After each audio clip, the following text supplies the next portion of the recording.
Well, hello there. Welcome to episode 208 of Dissonant Waves. Woo! Domino is Well, here. Ritz and Trix are here. That we are. and it's been a wild week. The Broncos beat the Panthers, and now I had to watch the Broncos Storm Grand Final in the NRL, and the Mets got eliminated. So it's a very rough week for me, I can say. Also related to Broncos, I built an 8-string Bronco bass. Well, it's just a good week for you then. If you're a Bronco, Yeah. this is the best week of your life this year. Apparently, But for those of us who aren't Also- Broncos, we've got a lot to cover this week, don't we? yeah. We do. Welcome to our TV special, Around the World with Trixie Dayze. We have plenty of artists that are featured from around the world. Yes. From Melbourne, Australia, we got Mouseatouille. From New York City, we got Battles. Radiohead's from Abingdon, Oxfordshire, England, in the UK. Bing is from Tuvalu. SuperJazzClub is from, I think it's Accra in Ghana. Wavvyboi from Lichtenstein. Chepang is a interesting thing here in that they are from originally Kathmandu in Nepal, but they are currently based out of Queens. I'm counting it as Nepalese. They were originally from there, so yes. Yeah, I would happily say count that as Nepalese. Mother Flac from Paramaribo in Suriname, and Vengaboys in Rotterdam, Netherlands. Yes. All of these have been picked by us in different orders and complexities. We shall go over those when we pick the artist. But Trixie I mean, is our host. I was gonna say though, there's only one thing we can start off this podcast episode with, and I know it's gonna be all downhill from there. But surely, Trix, you agree? We have to start this with the Vengaboys. Yeah. All right, Ritzy has chosen for us to go to the Netherlands. Ik spreek Nederlands. About all I can say right now, but I speak a little Dutch. Monty, Jesus fucking Christ. Monty hates the Netherlands. It's just a fact. Yeah, he just bit my leg. Jeez. Good cat. Like not like a strong bite, like a play bite. The cat understood where you were going with that joke and stopped you. Yes. The cat also And- says my name, Jeff. But yeah, Vengaboys. I figured eventually we're gonna have to cover a Dutch artist, and I figured why not Vengaboys? Every time I think of the Vengaboys, I'm just reminded of the fact that Aqua did a tour here after the Barbie movie to try and coast up that success for their hit of Barbie Girl, even though they'd had success in this country with other songs. And Vengaboys just had a more... Like, Vengaboys didn't have a resurgence or anything like that. They've just consistently been played enough that they had a more successful tour in Australia than Aqua did. Wow. I would not be surprised by that. Me either. So, truly, the Venga bus is coming. Statistics have shown. Yeah. Are we going to Ibiza? Time will tell. Eventually. See, I was like, when I heard this Megamix, because this mix, the version that we've listened to, is just those three songs. It's Boom, Boom, Boom, Boom, I Want You in My Room, the Venga bus is coming, we like to party, and we're going to Ibiza, which I think it's actually... one more. It's up maybe. and down. There's a little bit in there. Yeah, up and yeah. down. Apologies, but I think the ones that are in the main focus are those three. Yes. Regardless, I don't think I've actually ever properly heard we're going to Ibiza, because that one is just not the ones that gets played anymore. It's the first two. Yep. It's Boom Boom Boom Boom, and those ones those will play in fucking supermarkets out of random the whole time. Yeah, my go-to thought for the Vengabus is that fucking SFM video. I desperately want somebody to figure out a way to mix boom, boom, boom, boom, and bang, bang into the room together. That would be a classic, yeah. Yeah. But I mean, I don't know how big Eurodance was in America, but I don't think it was as big there as it was in Europe, or It Australia was had this huge weird. for a minute. It was a big deal in like the late '90s and early 2000s. Okay, but has it survived that in America? No. I mean, It okay. it has in Australia. It is worth noting that "We Like to Party" has been like the official theme song of Six Flags for like 25 years, pretty much. Oh yeah, I was gonna point out that regardless of any of success of like Eurodance and stuff like that, Vengaboys somehow are like the artist out of all of that kind of got to survive it all, where Yeah. their music was never treated in high regard, but it's also seemed to have enough people just come up with either ironic enjoyment or legitimate enjoyment throughout all the years that they've just coasted off this. I It's actually legitimately think kind of it's insane. impossible to hate the Vengaboys. It's in a sense like if you ask me the question of do I think this music is kind of shit, the answer is yes. But if you also ask me the question of do I hate it, the answer is no. Like, Yes. like the question of it being shit or not is kind of beyond the point because it's just Yeah, fun. exactly. Yeah. I will always go back to, do I think Eiffel 65 is like a brilliant writer or a brilliant conveyor of emotion and music? No. No. But does I'm Blue fucking go off? Yes. Yeah. And obviously, this is Eurodance. This is the sound of just, I guess, This is the reason why Australia loves Eurovision, because we just wanted to hear more artists doing stupid shit like this, and that's why Eurovision, I feel, has actually sucked in the past couple years. It's because too many people are creating songs that they think are like legitimate, like, oh, we're gonna take over the world with this song. Bring back the fun of European music. Bring back like It's all like the new Eurovision stuff is just as shit, but it's not as fun. I think of Epic Sax Man. It's like a great Exactly. Yeah. Exactly. what a wonderful time Scatman that was. John. Scatman John, of course. A little bit different though. That was kind of a Yeah. That kind of met the Euro dance movement in a weird way, and just they kind of took over the world. I also cannot talk about Eurodance, especially in Australia, without talking about one of the weirdest oddities when it comes to Australian music charts and just how it's shifted culture is DJ Uzi's "Hey Baby," which is a Eurodance cover of that old "Hey Baby, I Want to Know If You'll Be My Girl" song.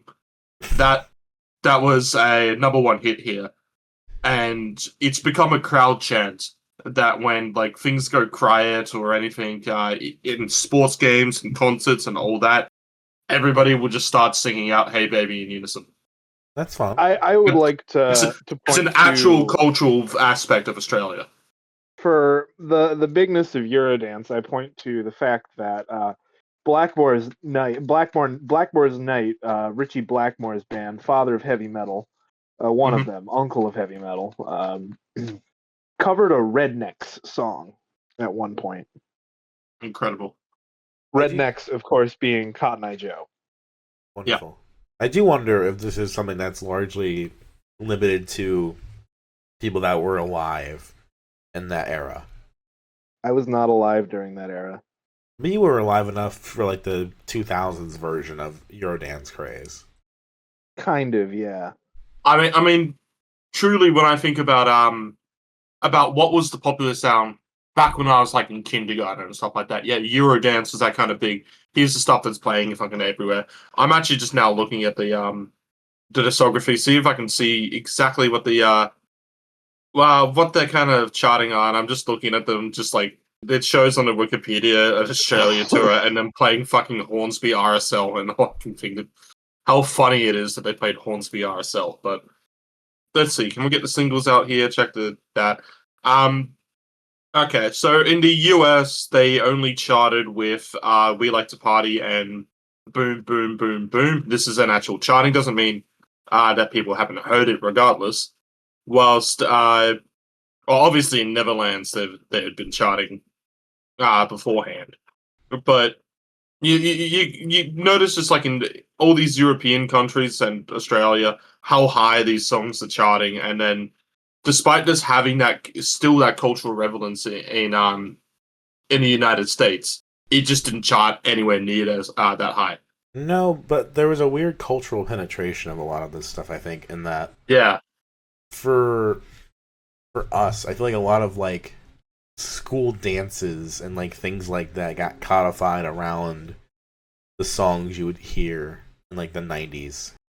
Yeah. Whether that's your Mambo number fives or your We Like to Parties or your Macarenas. Macarena. Or I guess a true classic of the Eurodance kind of craze and how it, I guess what it all turned into, how the hamster dance.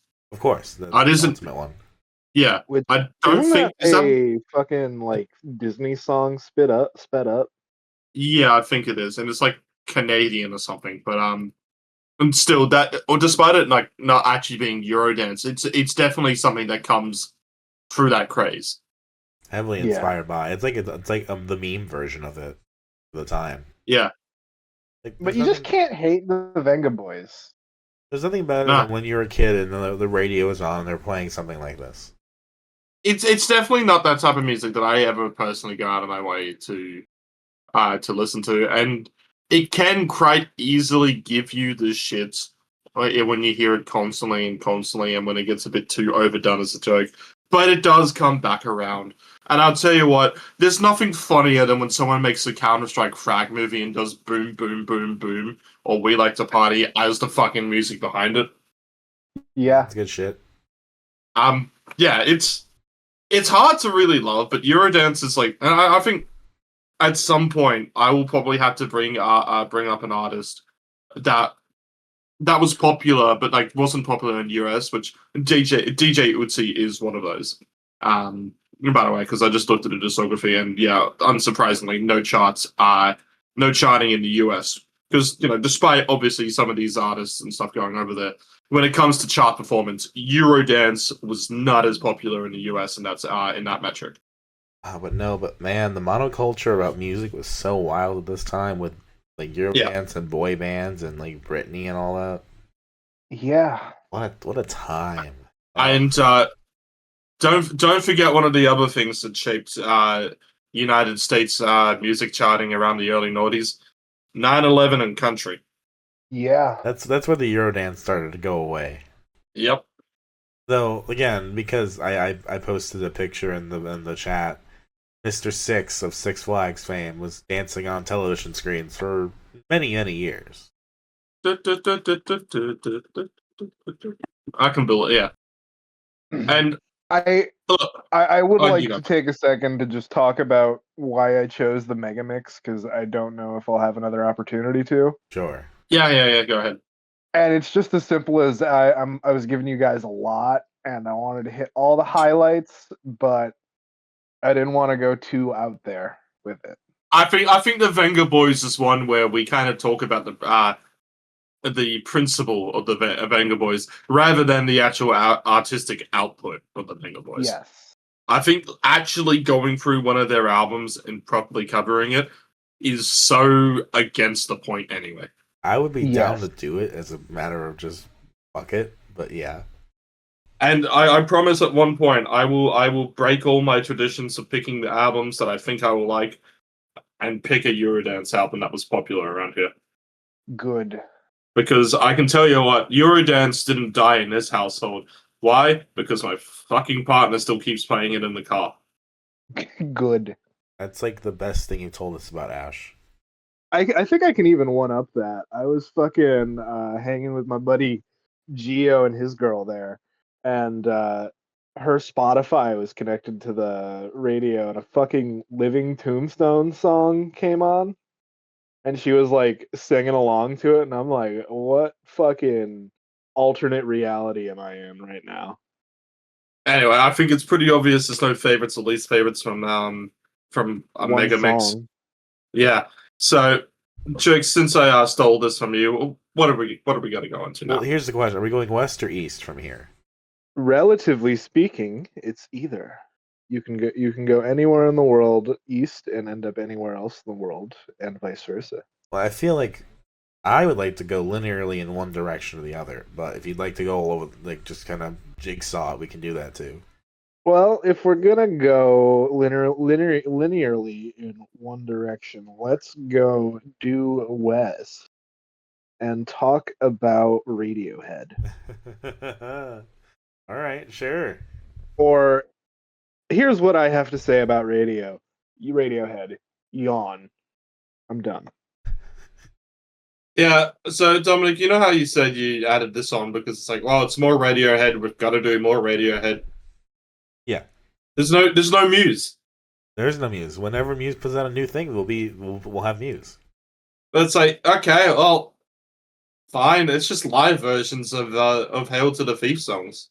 Yeah. Well, I mean, the relevancy here, number one, the fact that they made a Hamlet musical set to Hail to the Thief is fucking weird.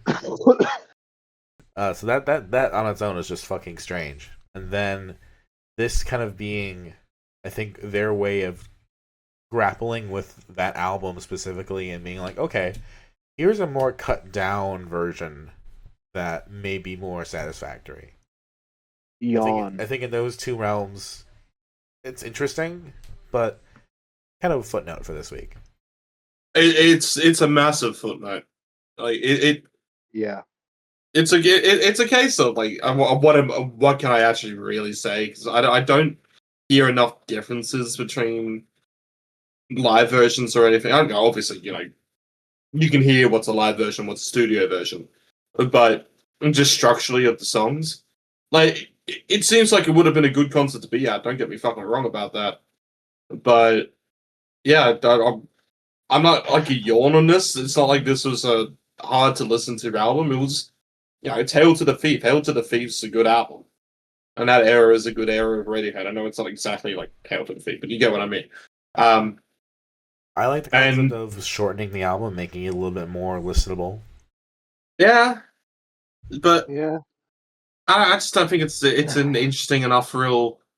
Let me put this this way, Dominic. If you had only picked this for this week, it would have been a very disappointing week.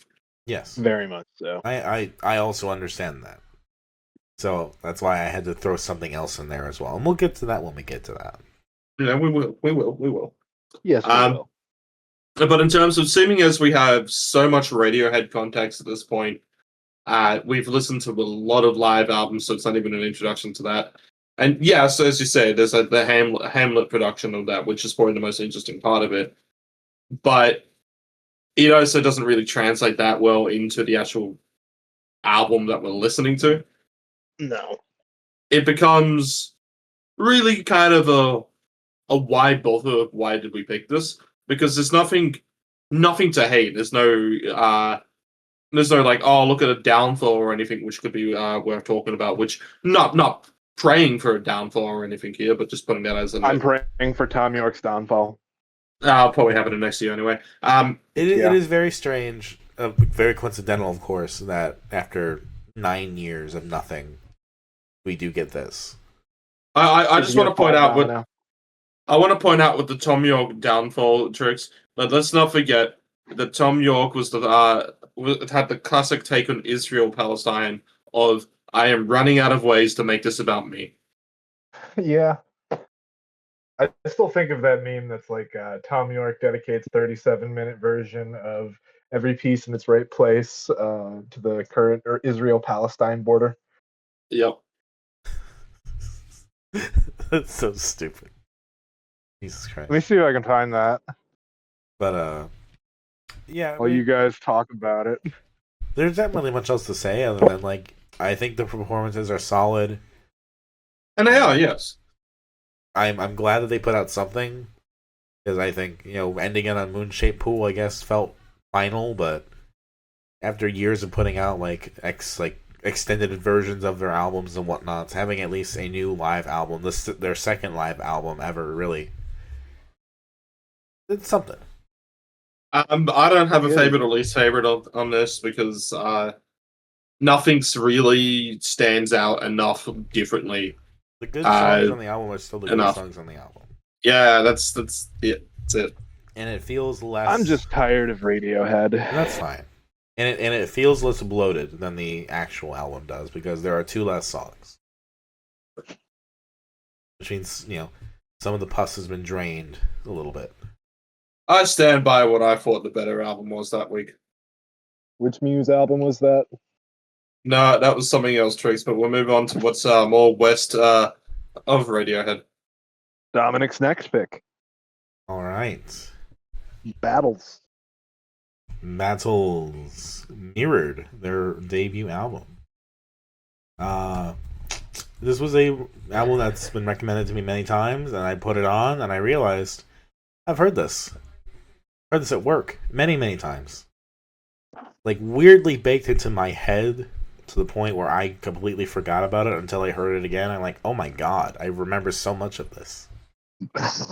So, this is on the other side of the spectrum for you this week, Dominic, of, okay, this is worth talking about, because we haven't covered this band, or I think any of the related projects. I don't think we've ever covered Helmet.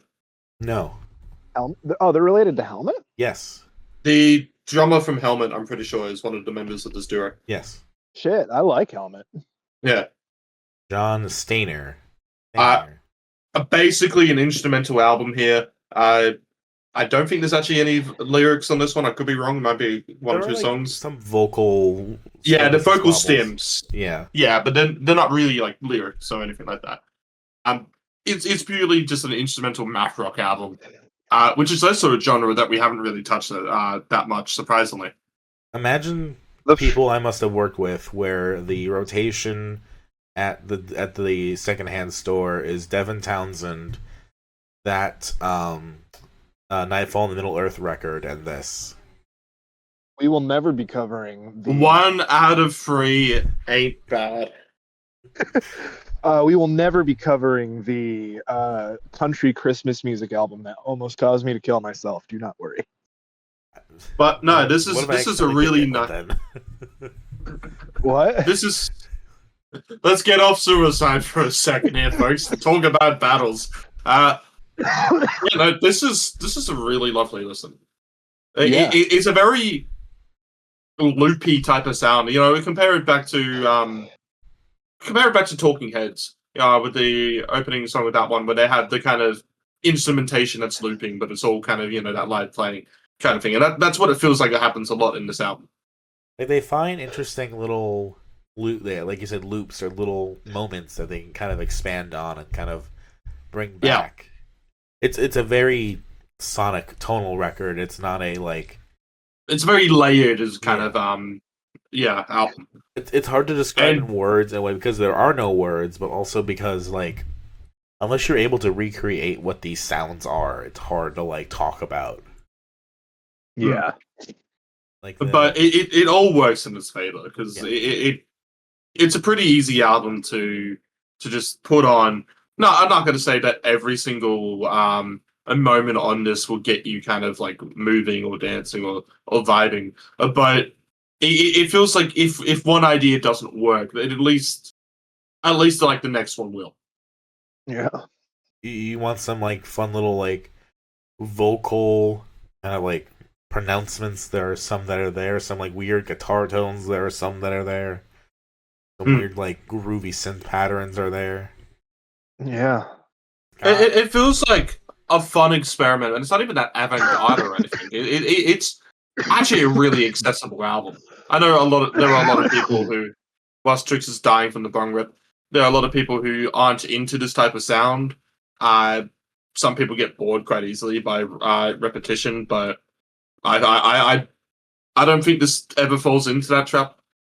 No, it's hard for it to because each song is so different. Yeah. Like it's a sonically unique record. Maybe the rest of their stuff sounds kind of like this, and it's not as unique then. But I mean, how much battles have you listened to? This. Just this. But I say that, and then I'm gonna like we'll drop on Juice Be Crips, and I'll realize that I've also heard that somehow too. Yeah. I mean, I listened to Juice Be Crips a little bit back in 2019. I really liked Ism from that, even though I haven't really ever gone back to that album. But I'd say there's sound differences between that and like gloss drop and stuff. I think they go for a different sound, in a way per album, but that's only like per album that I've actually heard. Like there's a really specific like mind fuck, but also like a good brain buzz that happens when it's like, oh, I've heard this. Deep in my memory, this has existed. You know what? I'm gonna compare this to, I'm just to get like really full of myself. Sure. I'm gonna compare this to Gautier's a distinctive sound. That was like a song that kind of it was the longest one off that one, and it had that kind of same structure throughout, but it was just the way that that song kept building into something different. Yeah. Mm-hmm. And that's what this album feels like it does as well. I mean, granted, I think these are around the same time as well. Maybe this is just the sound of indie back then, but Well, yeah, I mean, it's what the songs feel like they're doing it. This is an era that's building complexity upon complexity, right? Where like the math rock is really popular, and like doing nerd shit was like the most coffee hipster bullshit you could think of. So to apologies to say as well, Trix, just like the kind of like discography that the band members have got. So obviously we said one of the drummers, the drummer John Stanier is from Helmet. Apparently also from Mark of Cain, which is just kind of funny that they played in a band from fucking Adelaide. But the other member, Ian Williams, is a part of Don Caballero, which was actually a pretty I'm not gonna say successful, but critically acclaimed math rock outfit as well. Mm-hmm. So, I guess both members of this band, of this mini supergroup, we'll call it, have had quite a lot of, I guess, experience in these kind of acclaimed bands, but also in a bit more alternative sounding, even to, I guess, what alternative usually is. Because Helmet wasn't that far off the mainstream, but I wouldn't compare him to like any other like metal band or grunge band from around that time. No. Like my memory of Helmet is like they're kind of still metal, but maybe a little bit different. Yeah. But this is like so I think far away beyond what you would expect almost from. Oh, absolutely. Like this is like it came in an era where it could be popular, but it has the air of like, fuck that mainstream bullshit. We're gonna make our weird shit. Absolutely, I can applaud it for for that. Popular. Now, there's no mention of the band having ever broken up or anything like that, but they haven't released anything since Juice Be Crips as well. Apparently, they were on tour in 2023. They might have been on tour like even more recently. I haven't fully checked, so I think the band is still active. Yeah, they're opening for Mr. Bungle. Yeah, and they opened for Primus. Tomahawk also has the guitarist from Mr. Bungle, which they're definitely still active. They have been posting gigs from about a week ago. Oh hell yeah! Yeah, but in terms of new output, it just hasn't been anything for a bit, which is kind of a surprise. I'm curious, Trix, how was this? Are you super familiar with Battles before this? I was not. I was, yes.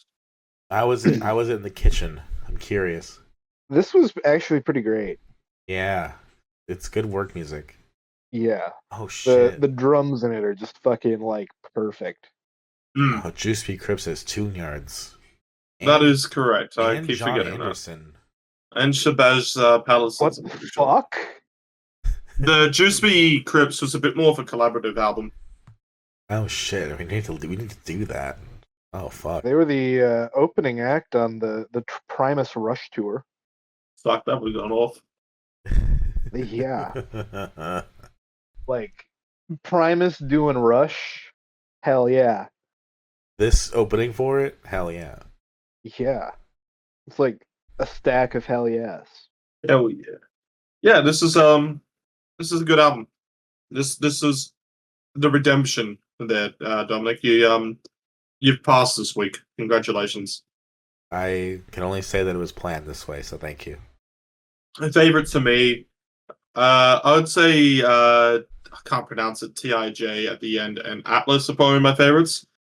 Least favorite, I feel like some of these near interlude tracks are just kind of the more disappointing moments. So I'll probably give it to something like Lion Decker or Snare Hanger.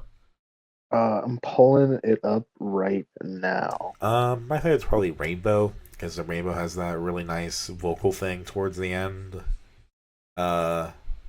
It's hard to describe again, like the parts that are really cool because it's just sound. Yeah. And I'm not gonna try to like recreate how something like Diamond sounds because it's just really weird and really unique. But that's also like a really fun contrast to something like Atlas, which is like the 7-minute thing, and you get this like 2.5-minute thing that sounds completely different, and then you move on.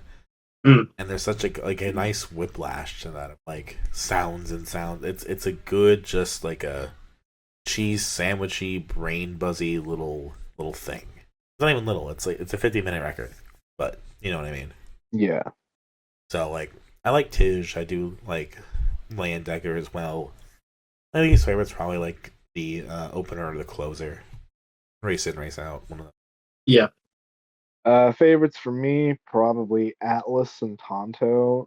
Least favorites, none really. Very cheese sandwich. Yeah. All right. Well, good cheese sandwich. I'm bad at geography. What's the next location?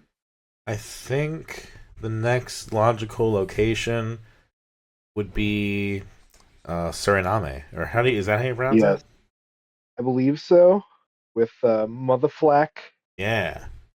This rips. I was playing my music on my new stereo setup here, which is actually my old stereo setup for my vinyl, but now I've hooked it up for Bluetooth on my computer. And it was very low at the start, so I turned the volume up and I got baited. Hell yeah. I did the same thing in my car. I didn't. And they shout, I'm better. Professional! This is fucking great. I'm not full hyped on it, but yeah, it was fine. It's cool for like what it is. Like this, it feels like an underground band doing some nice fucking like guerrilla rock, like some guttural, just like fucking do it, some punk. Yeah, this was a fun. I went down a rabbit hole trying to find a South American band from a country we haven't covered yet, and this was like me searching for a minute of like cool indie band with various South American countries. For just a random find that I didn't listen to beforehand, this is a great pick. Yes. Yeah, in the sense of, hey, we've just randomly found an artist. Yeah, you're right. Great pick. There's no real counter to that. It's just, in terms of, I guess, everything, it's an okay pick. Yeah, this one or two of these tracks might work their way into a Tony Hawk soundtrack I work on in the future. I mean, First Class Shooter would be great. Yeah. It goes into the pile of everything that you picked this week, Trix. It goes into the good side. Yes. We'll say there's good and there's bad. That is fair. I hope not say there's many bad though. Personally. I think there is. Interesting. I bet we'll have very differing opinions on that. Oh, probably. Yeah. Small lo-fi punk. I don't have anything else to say. I don't have a favorite or least favorite, so both of you steer the conversation. I mean, it's a quick 3-tracker. Yeah. It's an 11-minute punk EP. Go listen to an 11-minute punk EP if that's something that's up your alley. Ends well. Like, you root for them to, like, hit the notes. It's in English, if that matters to you. Yeah. The cover is very striking. Yeah, very. Yeah. Like I'd say I fuck with the album art. It fits the vibe of what this EP is. Yeah. Yeah. It has like a tinge of like propaganda-esque picture, but also like revolutionary-esque picture as well. Yeah. Another good cheese. I liked the brain is fucking symmetrical. Yeah. Well, that is a brain. It's not his hair. Fair enough. think it looks like a brain to me. It could be his hair. I think that could be a Um, brain. I thought it was Or supposed is to be it like like a a hat. headgear? I think it's headgear with guns on it. That too. It can It's be kind of all look like things. this. Maybe Yeah, it's no, not. it's guns and the headgear. In terms of like what is the most classically rock and punk thing this week, I think this is it. Yeah, Yeah. This is the spirit of punk, I feel. And And I can't hate it for that reason. I will say I think then this might just be just luck of the draw sometimes, but when it's not like America doing it, I am more okay with like a band from another country having like a basic rock punk structure at this point. That's fair. Yeah. If this was an American band, I might be a little more critical because I feel like there's just so much to build from. Yes. And maybe that's me being some kind of racist or something. I'm not trying to be. But I'm much more willing to be open to acts from other parts of the world exploring this sound than just another American group. Yeah. Because like if an American group was doing this, they have to be real fucking good. Yeah. And this is good. Let's compare it to like the other international punk thing I did with what was it even called? That Palestinian one. Hold on. oh, that was the hardcore one, wasn't it? Talk beer? Yeah, yeah, Yeah, that one was great. that one was great. That one was a lot better than this, but like I don't know. Yeah, that one in Der Yassin and Talk beer. Oh, the Talk beer was like Moroccan. Der Yassin was the Palestinian Yes. one. I'm thinking. I of, can't remember the name, but I still know which one we're on about. Yes. Yeah, Der those were Yassin. really good. Yes. This And is that was in Hebrew, I think. yeah. This one stands out a little bit because it is just the 3 tracks, so it's a little easier to, I don't know, wrap your head around. But I mean, I think you're pretty good at picking bands like this. Yeah. All right, You well, got my support there. what's I more will west of continue this? looking for weird punk bands. So, depending on how we fly, the most we could either go to Tuvalu or to Melbourne. What makes the most sense? Well, it depends. What's the next stop after both Tuvalu and Melbourne? Because then we'd have to go to Nepal. Yes. Probably I think it would Melbourne. make more. Yeah, I think it makes more sense to do Melbourne than to go to do Tuvalu to Melbourne to Nepal. I think it's better to do it the other way around. Melbourne to Tuvalu to Nepal. Yeah. All right, so we're doing Mouseatouille. Yeah. Okay. Yeah. All right, Mouseatouille DJ set. We covered Out of the Hospital into the Morgue a couple of years ago. I think about a year after its release, I would say. A year and a bit, because it was 2019 December it came out. So we've waited approximately about 6 years for a proper new Mouseatouille album. We had the singles. We had Song for Growth Part 2, which was a part of the compilation. What was it called again? Through the soil. Through the Soil, thank you. We had the collaboration of Post Office Winter in 2022 with Aaron's song. And since then, 2023 was all basically radio silence when it came to what's Mouseatouille, I guess, doing, or what are they releasing. And it's like, it's all under work. And then 2024, Black Country New Road comes to Australia and New Zealand. And Mouseatouille gets to go along not just for Melbourne, but the whole tour. The only stop that they don't play is Sydney. Hell yeah. The reason they don't play Sydney, because it's a fucking opera house show. Thank fuck I caught the Brisbane show. Thank you, Hot Mulligan, for clashing. Oh, that one saved my ass there. They start premiering new music. The Hope gets on. Your Arms Are My Cocoon announces a tour of Australia. They bring Mouseatouille up to Sydney to finally get Mouseatouille playing their debut Sydney show. I was at that one too. They're properly playing all this new stuff. At the end of 2024, they do the final. They finally play it, the whole of Out of the Hospital and into the Morgue in full, basically wrapping up that era and saying, "All right, we are ready now for the new Mouseatouille direction to go in." A couple months ago, we finally actually get the single drop. Harry and the Jets drops, and it's finally official. New Mouseatouille album is to be released this year. September 19 comes, and it's out. Now, that feels kind of crazy for a band like Mouseatouille to have such a length in between albums, and yet somehow it feels like they're a lot bigger. Oh yeah. Now than when we fucking first and properly last covered them. I mean, I don't know if any, but yeah, I don't know of any other artist that hasn't released or properly released music in 6 years that's somehow gotten bigger like Mouseatouille has. And I remember that Melbourne show. They're one of those bands that whilst they haven't quite broke out of their own scene, they are drawing a crowd. People will come specifically just to see them. And there are a lot of bands like that in different cities all around the world. Hell, Shady Nasty, which feels like they're finally about to blow up. Whenever Fred again finally decides to push them to the top of his playlist with whatever remix or something he's had and teased for the past fucking year at this point.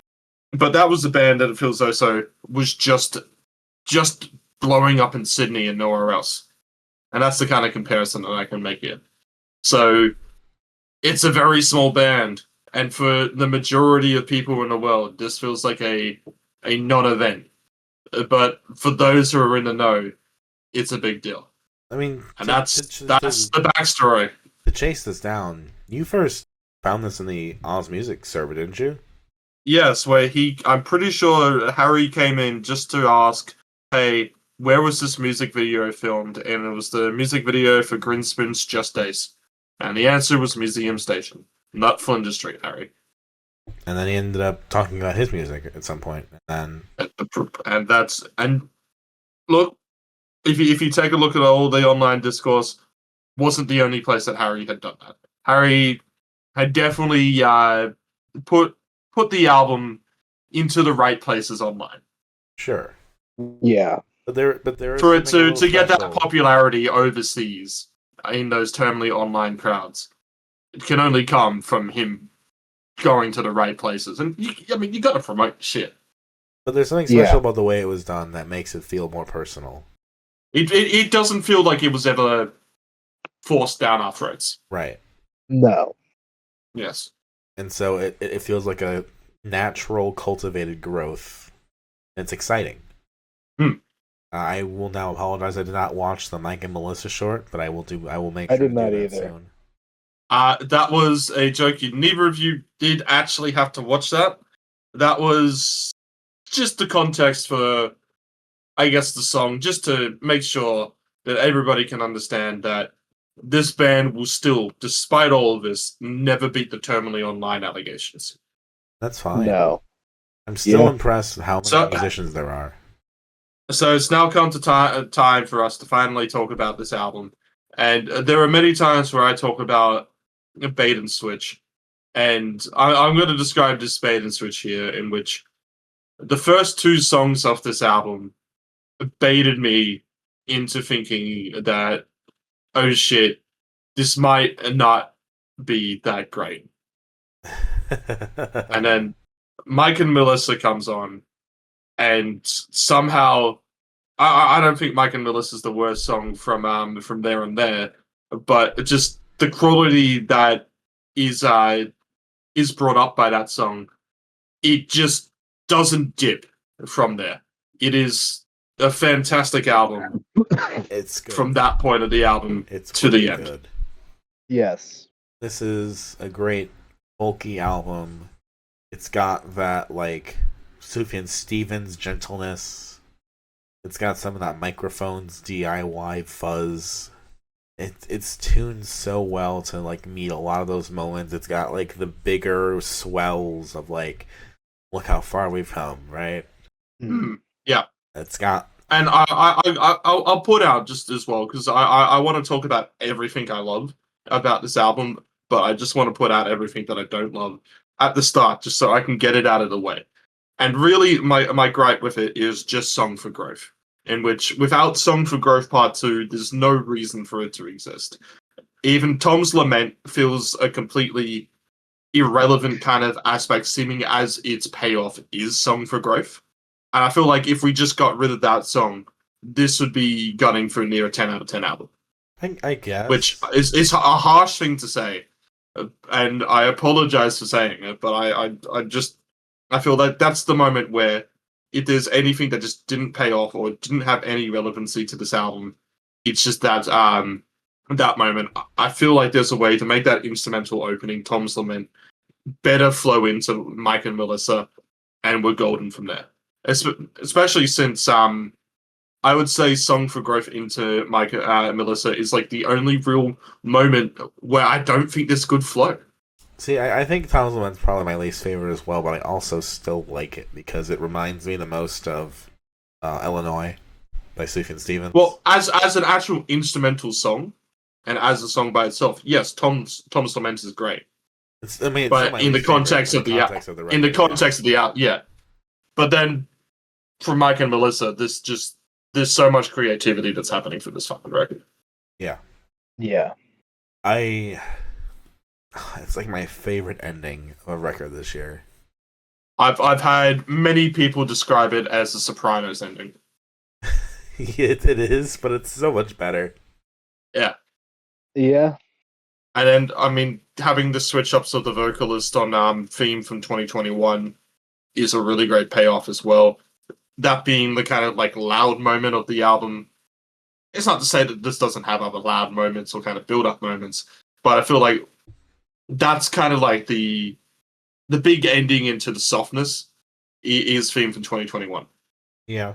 And that's what also makes DJ set, though, or my DJ set at the end, impressive, is that the album's already ended and there's an extra song, but yet it still justifies its runtime, and somehow having that quieter ending after that big bombastic ending is a better ending. I mean, I don't think it would have hit as well if it didn't hit the way that it does. Yeah.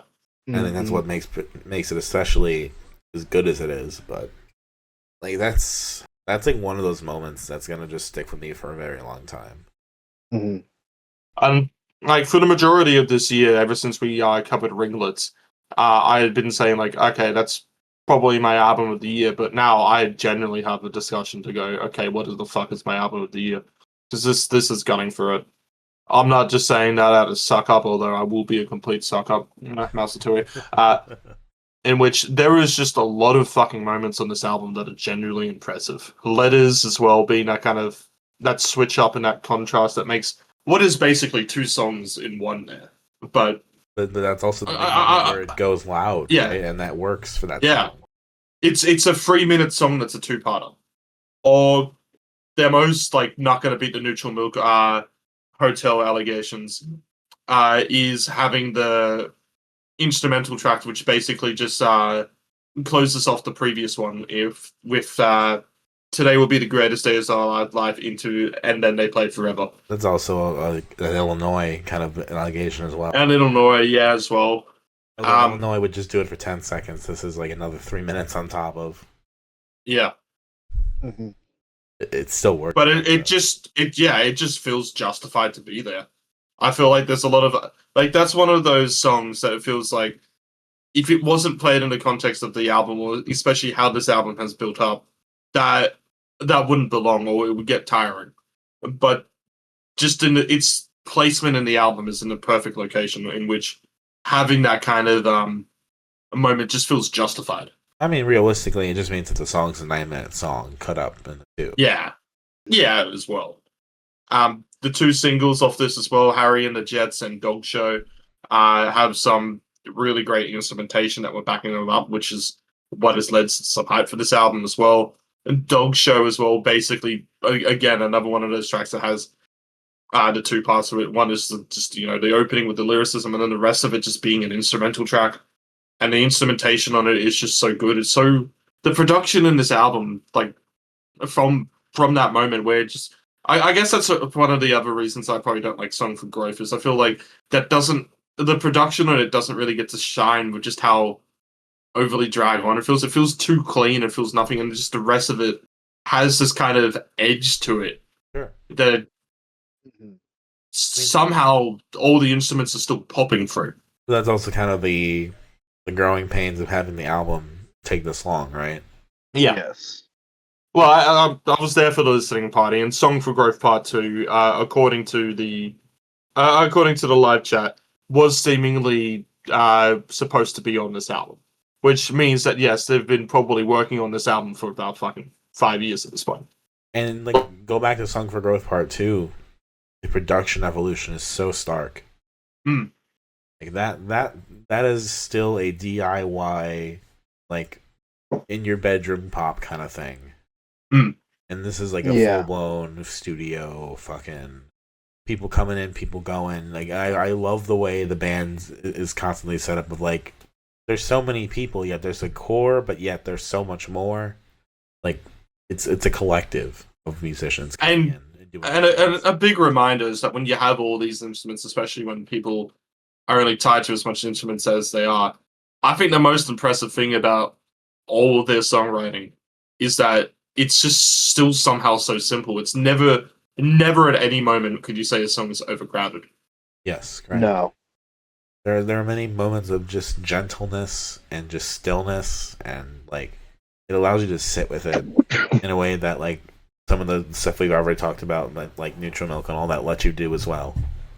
Yeah. And being able to kind of sit with the album like that in the midst of listening to it, I think, is kind of what makes these art pieces kind of something that you connect with and make it memorable to you. You know, they draw you in and let you sit there and absorb it and not, push you along as much as they may want to.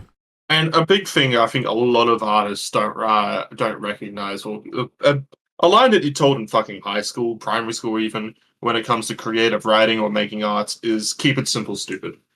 And a big reason for that is when things are simple, it's easier to focus on certain things or pay attention.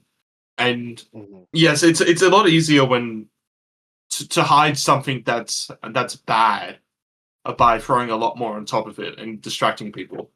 But because they've kind of backed their songwriting on here and just allowed everything to shine out, you actually do get to properly digest this album. This isn't one of those ones that takes like 5 years to digest. I think it's one of those on first listen. Yes. You can fully understand how you just listen to this album. And I mean, you're talking about the Kiss method, but also there's so much complexity to the album that it's complexity that is shaped in a way that makes it seem as simple as it can be. Yep. Mm-hmm. We don't need all these musicians. We don't need this much effort, but it's there. And it creates a tapestry of these wonderful sounds and these wonderful moments that when you actually listen to them and think about them and by themselves, it's like you said, it's simple. And it's like micro simple macro fucking amazingly to think about and like consider. Mm-hmm. Also, what I want to mention as well, kind of in a continuation of what Out of the Hospital could do, is the actual lyricism on this album, on the way that everything's presented, has this way of kind of instilling nostalgia. And on this album, it definitely feels a lot more kind of purposeful. Yeah. There's a lot more kind of actually talking about moments in their past. Like, obviously, Harry and the Jets is a story, like, it basically talks about an ex-girlfriend or something in that time, because it's talking about a first date and all that. Mike and Melissa, which is talking about an old internet flash animation, or not even flash, like just animation that got viral for being cringe. That goes into like old terminally online culture. Even my DJ set, which has all those old personal stories, but it's the way that it's presented has this kind of it has that feeling of nostalgia, even though you might not have been there for any of it. I'm saying might not instead of you were not, just because there were 100% people who were there for Mike and Melissa, seeming as the live chat was spanned with Mouseatouille are the hardcore and awesome. But I'm gonna think about the way that he sings about that imaginary skunk girl. Mm. That phrase specifically is like a fucking like hook in my head, and there's no reason for it to That's be. a fucking soundbite. I mean, there's the absurdity to it, of course, but even something like that can get this like gentle and like earnest song dedicated to it. That it's funny, it's terminally online, but also it adds a degree of seriousness to it, intrigue. Yeah. And I mean, if we're gonna go back to previous comparisons or parts like with them opening for Black Country New Road, we talked about Anthem up there. There were moments in which Isaac was basically talking about fucking Chaos Space Marine. Yeah, he's talking about Warhammer and talking about how he feels about Charlie. Yeah. Things that in any other context will be fucking cringe, maybe, but works. Back then, if you said that if you were coming to Charlie XCX in your sleep, it was creepy. Now it's just the norm. Damn Yeah. brat.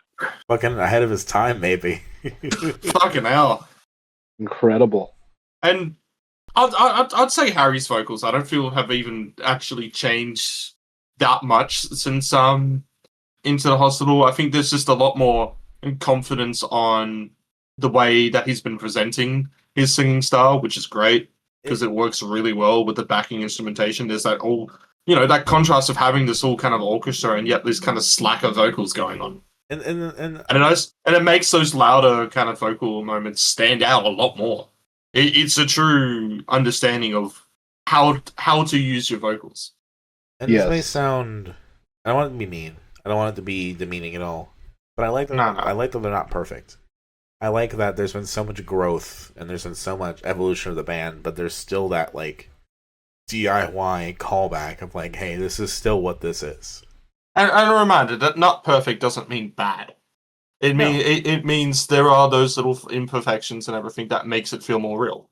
It's more that I don't think that Harry took like a bunch of singing lessons in between Out of the Hospital and this. Maybe he did. I don't know. But it felt more, let's keep true to what this project has been so far and change things around it to give it more of the vision that I want, but still keep true to it in a way. And that, I think the vocals holding to that are like an important part of that. And again, I'm pretty sure he doesn't sing on theme from 2021 as well. I believe that's someone else. And let's just going to go into the point of what I was saying is that all the members are credited with vocals except for the drummer. And so they all have those moments when they join in with the singing and stuff as well. Yeah. So, and they all just complement each other perfectly. I don't, we usually talk about usually the front man or anything like that when we talk about albums and stuff like that. But it's just everything that's crafted behind the scenes as well. You do just have to credit everybody that's on here. So I'll say fucking everybody's name. Daniel, Chloe, Harry, Sophia, Erina, Fergus, Spencer, Tom, Adam have all played their parts perfectly on this record. And there's also Francis, Will, Charlie, Alana, and Braden as well. Yeah, I was just talking about the actual credited like members of the band, but those are the additional musicians credited on this album. Yes. Yes. And I think in a other studio context, those may be kind of relegated more to the side. But I think this band is so open and so dependent on them that they are worth mentioning. Yes. It's honestly a shame with how much I love most of this album that it's not a 10 for me. I mean, I don't think it's just my rule. I think a 10 is to something that is from start to finish on that level. And this is an album that, if it had started later, would have been a 10. And that's probably a cruel thing for me to say, and I apologize. It still ends up as a strong 9 and one of my favorite albums of this year. Currently fighting with Ringlets for album of the year. That's wild to me. It's fucking incredible when it starts, and it just every time that I've put it on, I haven't stopped until it's over. And when I say it's wild, I think this is better than Ringlets for sure. It's a convo I gotta have to have with myself. Trix, what did you think? This was an album that I wanted to spend more time with, but I just couldn't, and so I haven't digested it fully. This is one I need to like sit on and marinate with and like listen to it weird hours of the night, but I did not get the chance to do that this week and really digest it. But I will be doing that because I enjoyed what I listened to. Well, Dominic, I just got one question for you. Yeah. Will you ever fall in love with a lizard? Yes. Okay. The Illuminati. The lizardmen. They're going to take control. They're going to eat your pituitary gland. Sure, that's fine. So, a band of this level, it feels like such an anomaly for them to even still be around, having basically studio-wise been silent for so long. For how long this band's existed, nearly 10 years at this point. I mean, granted, it started off as a lot less people, but still, regardless. The thing is that this is their COVID album. Yeah, We're still in a sense, yeah. COVID albums, and now, despite everything, they are on possibly the verge of breaking out. And God, I hope it happens. I do too. Yeah. Who knows how far they can break out? I hope they become a band that everyday indie heads start talking about.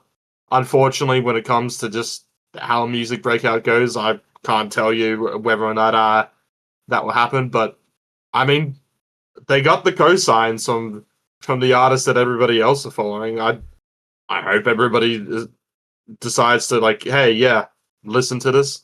I mean, because I'm just happy for them at this point. I mean, Tyler's Yeah. name is on Bandcampus, having bought the record. They just deserve this. That's all I can say. They made a great album. Yes, they did. Yeah. This could have easily have been just a disappointment, and instead, it's this has been, I've said many times, a really good year for indie and underground, for the real underground musicians. So it feels like there's been so much new styles of music, or even in this case, like evolutions coming out from artists that no one knows of. Yeah. And it gives me hope that at least some of them will break out and become maybe not household names, but just names. Every time that we're not inundated by a new pop star, then there's more and more chance, right? I mean, yeah. No one's talking about the Lord album this year. No. Everyone's just which kind of sucks because Lord is usually pretty good, but I personally wasn't that into the album. Yeah, everybody's waiting for the Chaperone.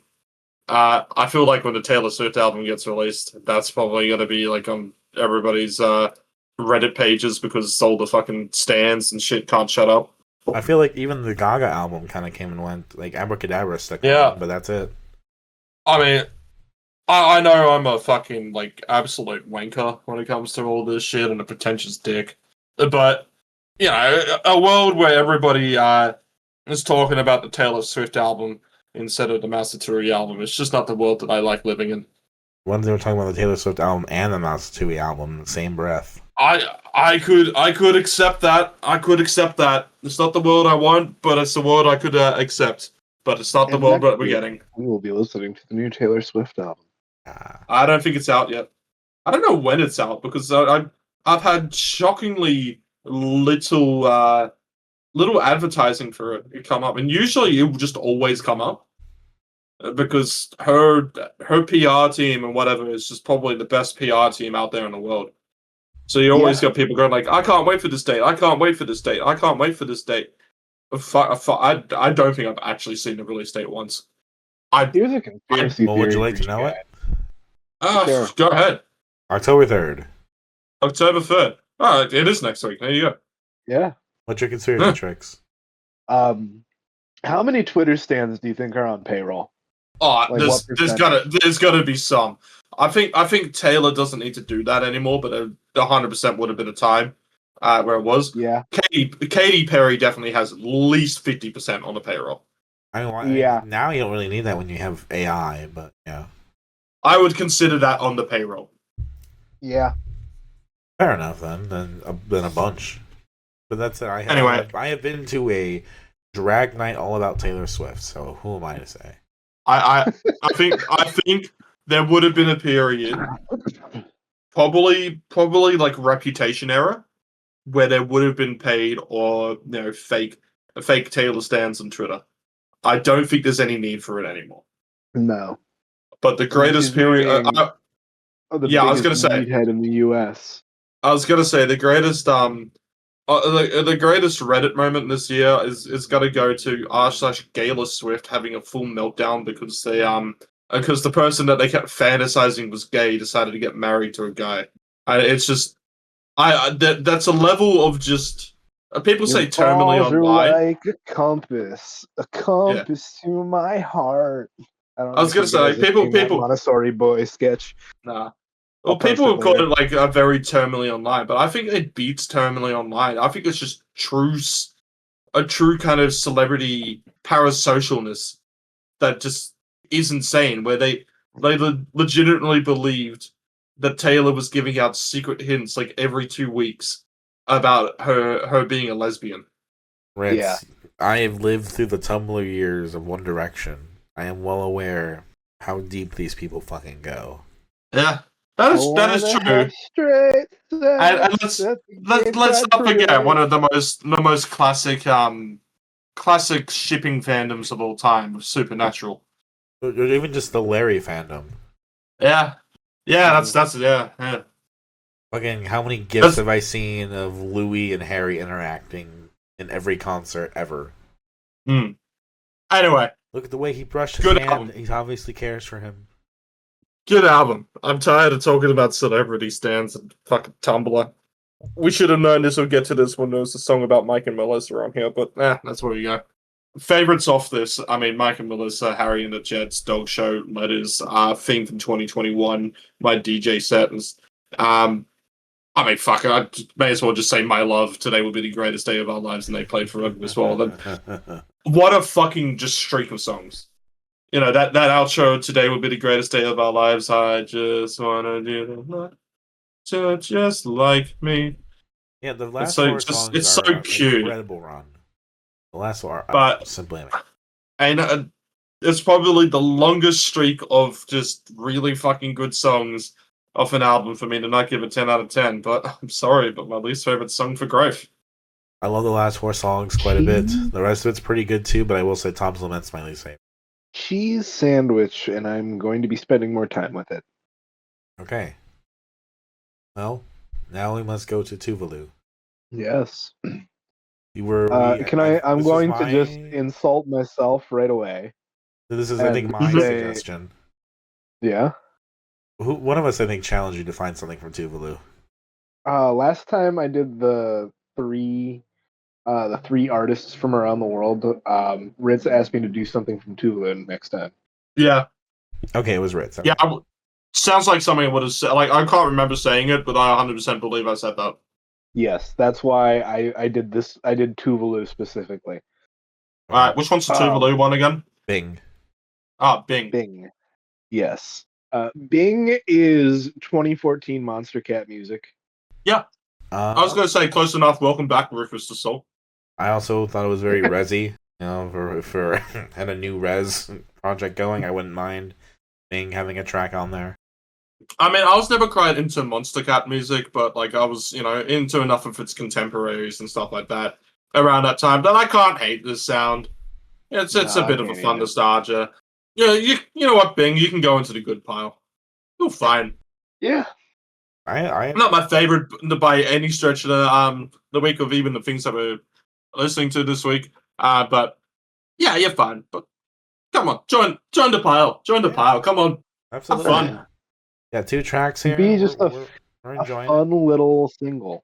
Yeah. We talk about looping and stuff with the battle stuff, and this has got that old electronic music, which is basically just kind of house music or closer to it. And probably not the best description, but good vibes. Yeah. All right, we're done with Tuvalu. Short country. We are. Short. We had a short gas discussion. up. We had a gas up on the way back to the mainland. Yes. Good stuff. All right, and so then realistically, our next journey to is Nepal. Yes. This is a fun thrash EP sort of thing. This is like Chepang, and then the album is Jhyappa. Yeah, something like that. I'm not going to even attempt it because I don't want to mispronounce it. But this is a lot of fun. Just a fun thrash EP with some good growling. You know what? There's some Nepalese stores around my area now. So if I say anything bad, it's gonna get me evicted. So yeah, come join the good. Come join the good. I can only think of what's left that you think is bad. Then, fuck. Sorry, I apologize. I mean, this is on the lower end of the good pile. I think this is like more of a kind of middle, pile. yeah, middle of the road, realistically. But it would be by itself if I did. Like I think I generally enjoyed the Bing stuff more than this. Yeah. But I didn't end up thinking this was a slog to get through or anything like that. So It's 17 minutes. It's an album. It's not that long, really. yeah, Yeah. it's kind of cool that this is now something that I've listened to. I don't think I'd ever go back to it, but it's like, yeah, that's cool. I can imagine, if you're in Nepal and you're looking for a band to see, this would probably go fucking off. There's probably bigger bands from there or better bands in the style. But, I appreciate the 80s and Metallica like kind of thrashiness. Yeah. I appreciate the use of sampling, especially for that one. It sounds like a priest or a comedian or somebody speaking at first, and everyone's kind of laughing along with it. Yeah. That was cool. now I want to also point out when we're going about like the what's in the good pile and the bad pile, I just want to also point out that Vengaboys is in both, and I will not elaborate further. I 100% What was in understand. Vengaboys. Oh, yeah, sure. Megaboys transcends. Yeah, pretty much. I Yeah. picked Vengaboys purely because I'm learning Dutch. Well, Nepal was a nice little stop through as well. Do you know it's one of the only countries in the world that doesn't have it's not the only one, but it's one of the few countries in the world that doesn't have the standard flag ratio. Yes. I know I a didn't lot know of that. things about flags. And I'm pretty sure it's like the Nepal's only one flag that's is 2 triangles. yeah. I was gonna say it's like the only one that's not like a square or rectangle. It is. It's one of the cooler flags. Yeah. Hell yeah. Did you know that, Dominic? I did not know that. Well, because when you see like the flag a lot, like with a backdrop and stuff like that on Google by itself, there'll be a lot of white, but that's not a part of the flag. Because obviously you get a lot of those trying to go to standard ratios. It's literally just the 2 triangles, and that's it. That is the whole part of the flag. That's pretty rad. It is. Yeah. Here, I'll pop the emoji in chat because it's like one of my more frequently used emojis. Believe it or not. It's it's kind of a wild flag, honestly, and probably not one of the easier flags to draw from memory, specifically as a more English speaking country. Sure. It's also the only flag in the world that's mathematically defined in their constitution. Ooh, that's cool. Oh. I know a And lot just- about flags, guys. I'm autistic. Yeah, I was going to say, Trix, if you wanted to pick a Nepalese artist, though, all you would have to do is just randomly stand outside the Horden one day. Because for some reason, when me and my brother go to Liberty Hall gigs, and we don't know what's on at Horden, but there's something on, the whole of Nepal that lives in Sydney will just be lined up for a random Nepalese artist that has sold out the Horden. Hell To keep up in the size of the Horden, this is like where Block Party played this year. Okay. So apparently bands that are selling out or artists that are selling out that many tickets. It's yeah, it goes to show just how like out of touch I am with non-English music when you see something like that. Yeah. I Anyway. think I'm actively getting sick as we record this episode. I think I've been sick the whole day. Sick in what way, Trix? I have to get a COVID test tomorrow.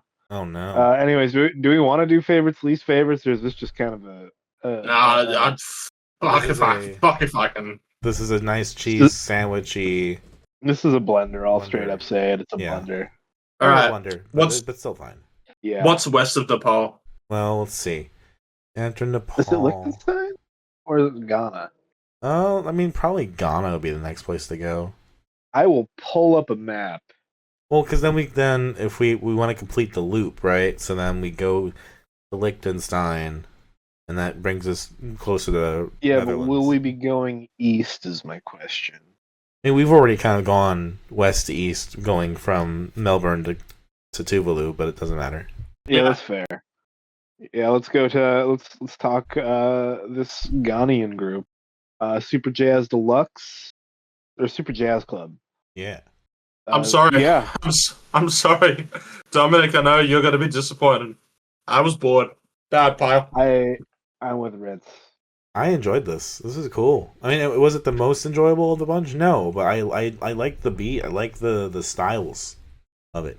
In terms of its quality, and keep in mind that I consider one of the ones that are in a bad pile and good pile to the Vengaboys. I would say this is the best of the bad pile, and I would give it close to the middle of the road if I could, but in the end I was just a bit too bored with this and it was a bit too much of a slog. So I do apologize, but this If goes is the into better the of the bad pile, then I'm still upset. Well, I've never been about making the gays happy. But this I like this. Bisexual men in a heterosexual relationship, I've always pissed them off. I'd like to see what these guys do for their next album, or maybe their second to next album. I think that there's some interesting groundwork here, and I'd like to see where they go from there. I think they get some really good beats. I like the. I don't know. I don't. Maybe not the lyrics as much as I like the energy that they use with the lyrics.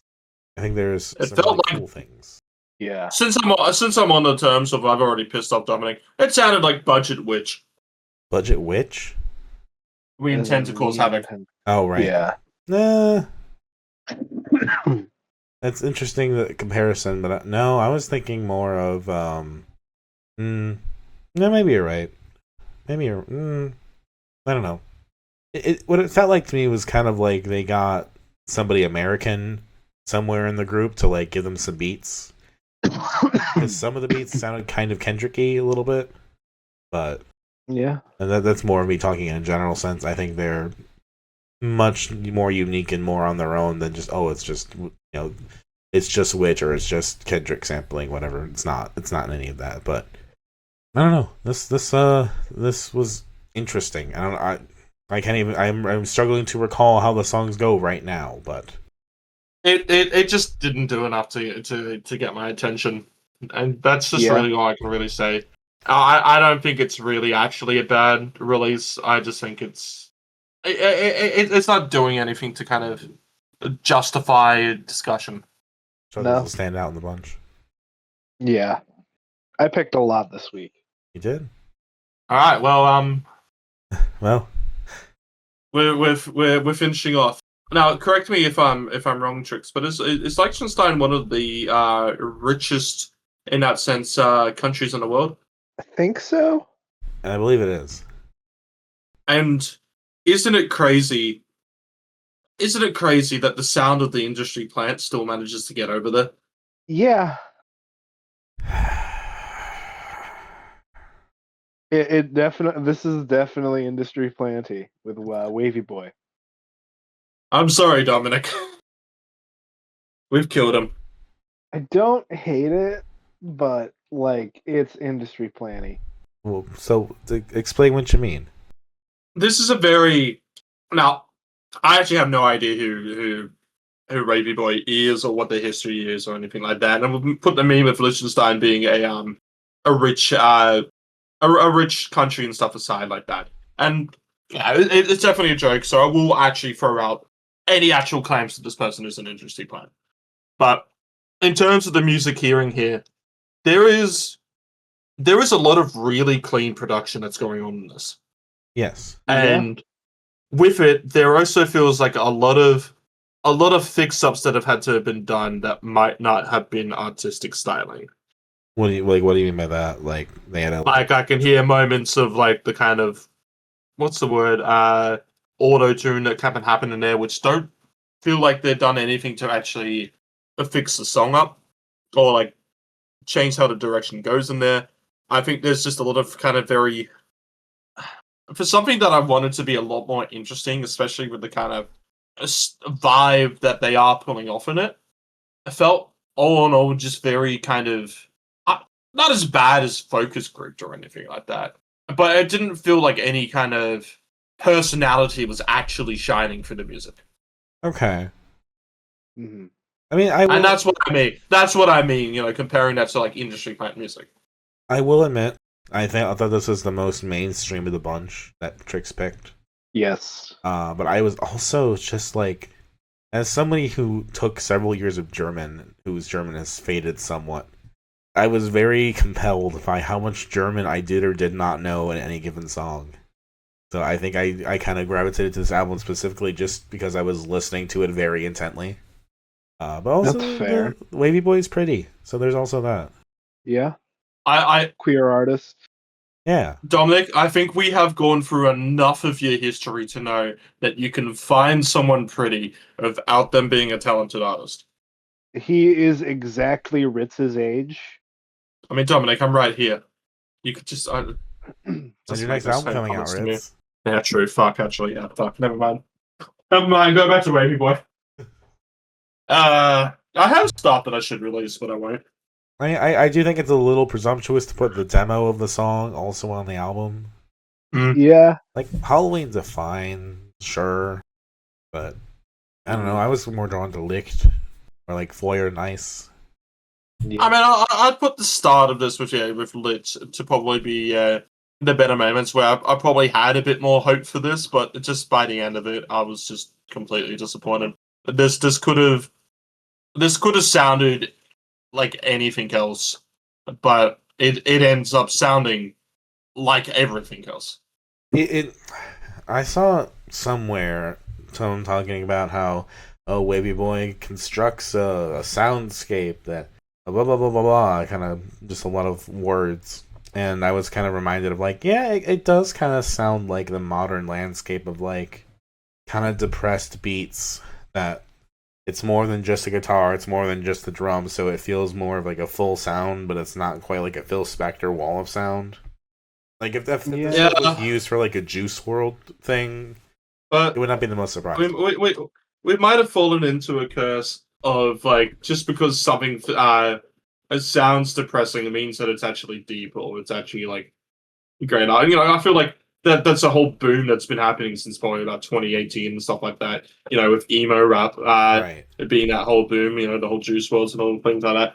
But yeah, I can't tell you the lyrics in this or anything. I'm not German. I don't speak German. But in terms of just, I mean, to be honest, it actually gives a bit of a benefit as well because I'm judging this by the actual song itself, outside of the meaning of the song. Mm-hmm. And the songs themselves are just so easily to be lost in the sauce. I can guarantee you this isn't something that I think about in probably about 3 weeks.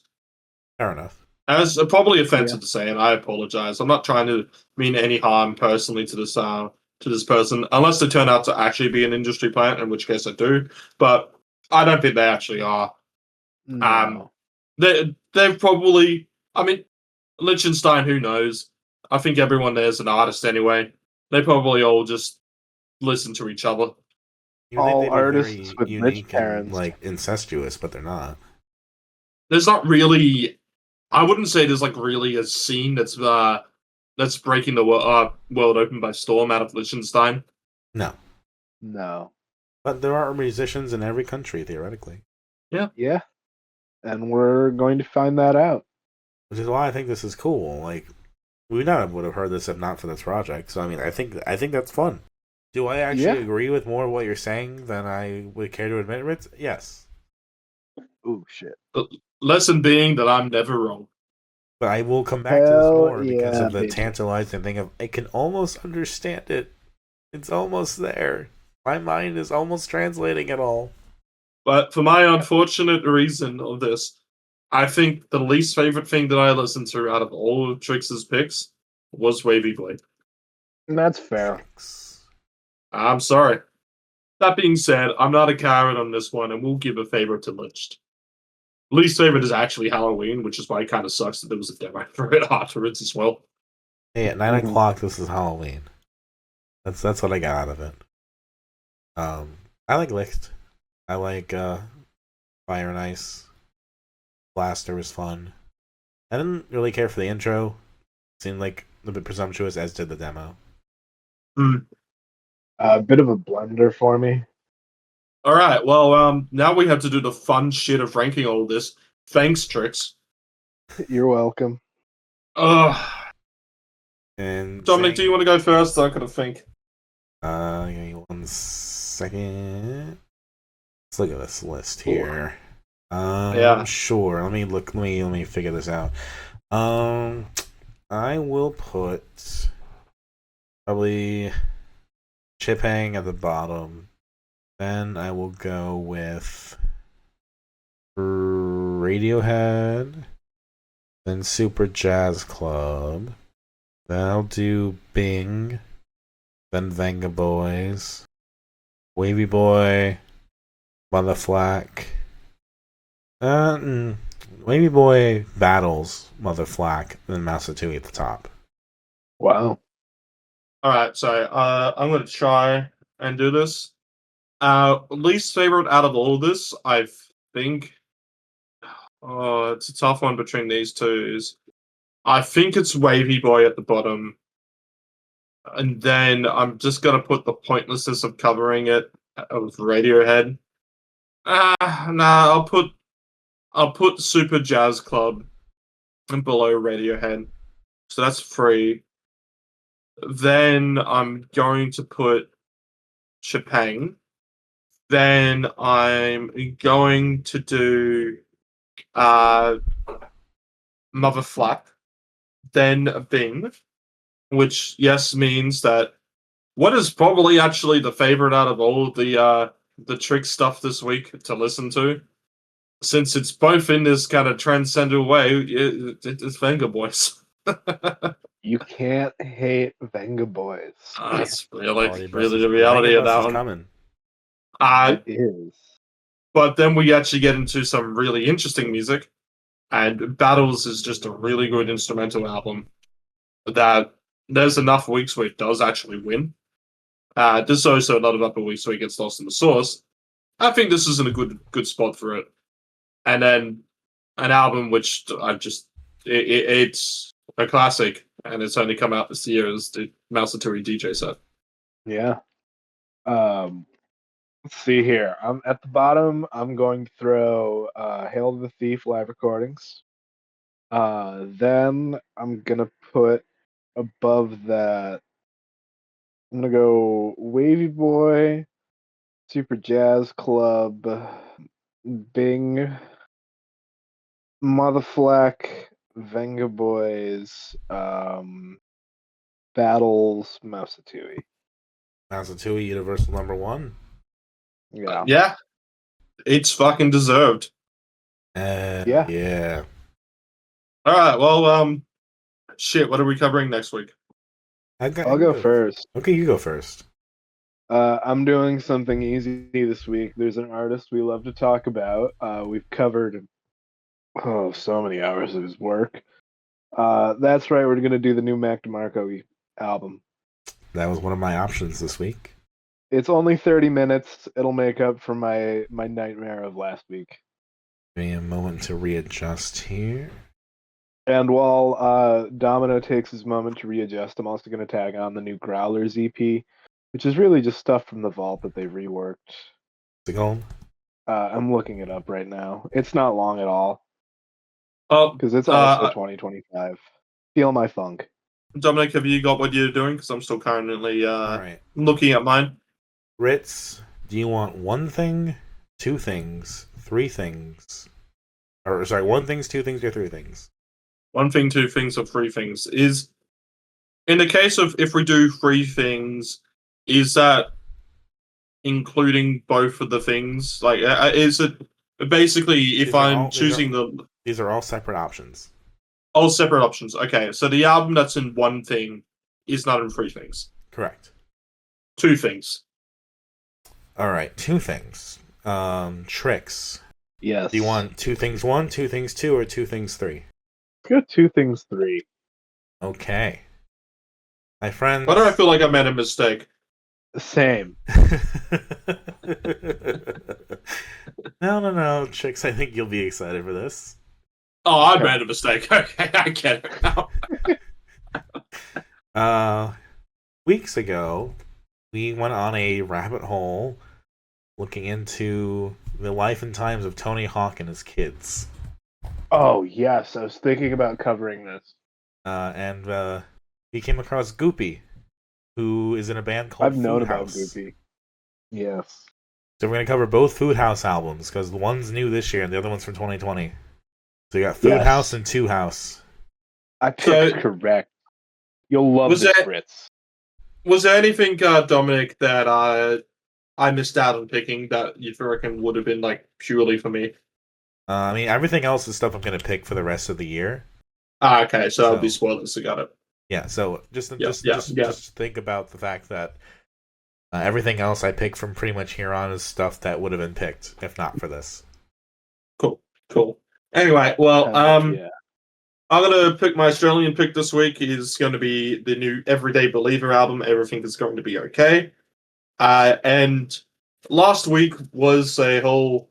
There was 2 huge albums coming out, and I just knew that if we talked about both of them at the same time, it was going to kill it. So I did have to separate it into 2 weeks. And Dominic, you could guess what I picked last week. Now, what am I picking this week? Well, clearly it's the new Asian Glow album, correct? Nope. Trix? I have no idea. You fuckwits. Wednesday put out an album. Of course we're talking about it.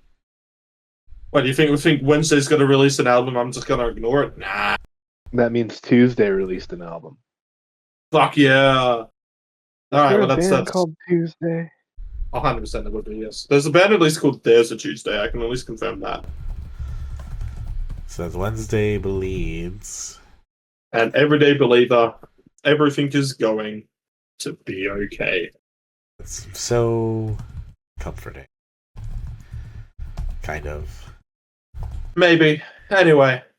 That's gonna be our show. Mac DeMarco's guitar, the growlers, Feel My Funk, Food House, and Two House.